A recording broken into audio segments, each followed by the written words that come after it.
When was the last devlog uploaded?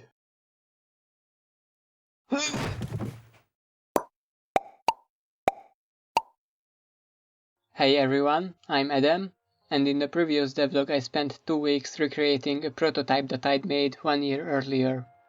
Since the last episode I worked on some small things, like destructible plants. In the previous iteration they moved with animations, but this time I'm animating them in code with Lean Twin. I made a UI manager that lets me open and close UI windows. And when we press escape, the manager should close the most recently opened window. I also made a way to easily open yes/no prompts, or question dialog windows, if that's a better name. This was based on the tutorial by CodeMonkey. Good thing I don't have to manually make a prompt like this for everything in the game. Surely, I've never done that before in a game, right? After this, I started working on a menu to load save files. I don't want to limit the number of save files the player can have, so we need to be able to fit infinite amount of load slots in this menu, which is probably more than anyone would ever need, especially in this game. But how do we do this? Do we use a scroll bar? Well, I think scroll bars are kinda problematic when it comes to controller support, which the game doesn't have yet, but that doesn't matter. So what shall we do instead of scroll bars? Let's make pages, each page holding, let's say, 3 slots. So to make pages, we gotta... well, this will require some brain power.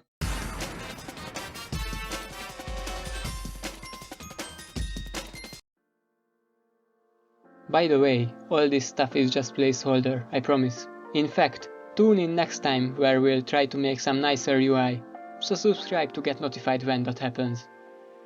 Now that we can load, we need something to actually load. Maybe it would have made more sense if I implemented saving first, but whatever. So I started implementing saving, and by the way, all of this uses the save system shown by Brackeys.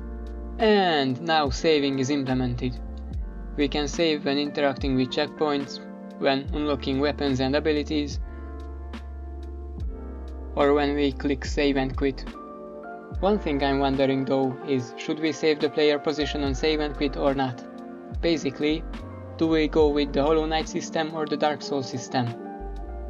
Should the player start at the last checkpoint when loading save files, or should they start right where they left off?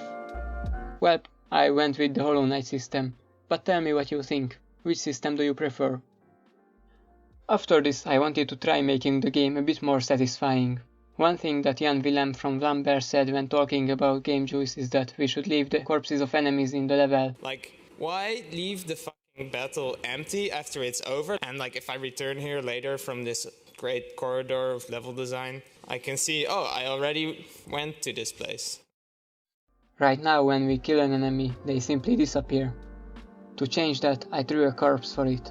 And while implementing it, I remembered that I actually added some functionality to my enemy stat script, where we can select if an enemy should be destroyed, play an animation, or leave a corpse and such.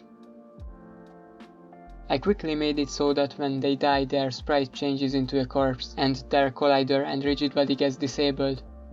This should just be a quick temporary solution. There are a number of other ways we could do things, like actually play an animation of the character falling apart, or actually make the pieces physical objects and spawn them in when the enemy dies, and then physics does the rest. But for now the quick solution will do.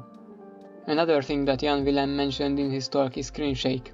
So I imported my screen shake script based on Sebastian Lague's tutorial, and tried to add screen shake when a bullet hits the enemy. But I think this might be kinda annoying. I'll either have to try to make it more subtle, or just remove screen shake from the bullets. Maybe try using freeze frames to add juice to the impact. But all of that's gonna be future me's problem. For now, let's move on. Top feature I've been procrastinating on. Rocket jumping is sure a strong contender for the top spot. But it's time. I will finally implement it now. Whoa. That's pretty OP, wouldn't you say? I changed it so that the knockback is added to the player's velocity rather than overwrite it. You can still use it to get higher, but it's more subtle and you need to be mindful of when you shoot.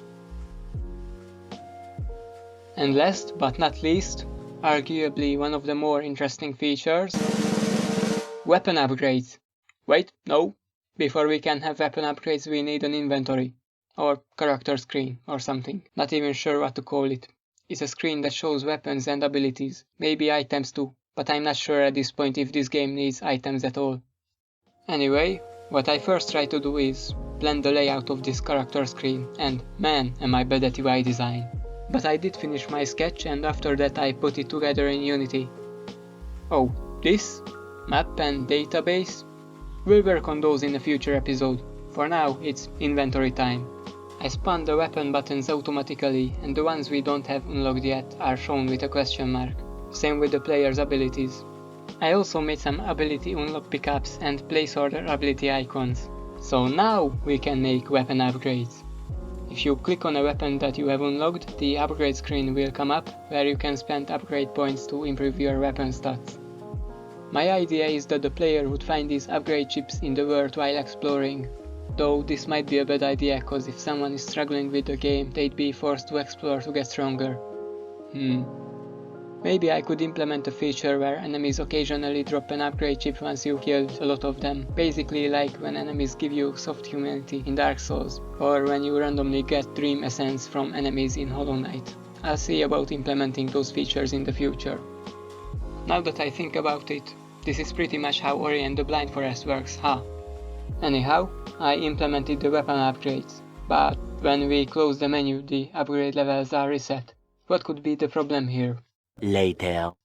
Man, I'm a dumbass. I forgot how reference and value types work. So, for those who don't know, if you make a class and use it as a variable type, then that's a reference type, which means if you create a variable A and then variable B, and you set B to A, then both A and B variables will point to the same object. However, if your variable is a value type, for example, if you used a struct for it, then setting B to A creates a new object that is a copy of A and has the same values, but is not the same object. Phew, I don't know if my explanation made any sense. But what this means is, because my weapon uses a struct, the weapon we're upgrading on the upgrade screen is not the same weapon that the player uses. So, how do I fix this? Do I change my weapons to a reference type? Maybe that would be smart, but I'm not. So I'll just replace the weapon in the player's weapon list with the weapon we just upgraded. Works like a charm. Now everything works perfectly fine. So, it turns out I messed up my upgrade system, cause if you max out your weapon, it breaks, and you also get a lot of out of range exceptions. So the way my upgrades work is that the weapon stores stat bonuses in an array, and the bonus damage gets added to the base damage based on the current level of the stat. But you can upgrade more times than the number of bonuses you have. So I did some thinking to figure out a fix, and it was rather simple. Now, you have your first upgrade level filled by default, and you can upgrade one less time. Currently 3 is the max level for these stats, but in the future I'll balance it and we might have more. So, the last thing we need to do is save and load our upgrades to and from the save files. Should be easy. A little longer than a few minutes later. Alright, saving works, but loading doesn't. So I've been trying to find the issue for who knows how long. But now the bug randomly fixed itself. Classic programmer moment right here. I'm slightly worried if I don't figure out this issue it could return at any point. It stopped working again. What the fuck? So I found out the bug happens if I start the game from the game scene. But if I start the game from the main menu, the upgrades load just fine. So, looks like it should only happen inside Unity and not in the final build, since in the build you only really start the game from the main menu. Still, I'd better fix this issue so it doesn't cause problems in the future. But it's time I called it a day. I wanna release this devlog. So, subscribe to not miss the next episode where we'll do something actually interesting. Hit like if you enjoyed this one, thanks for watching and see you next time.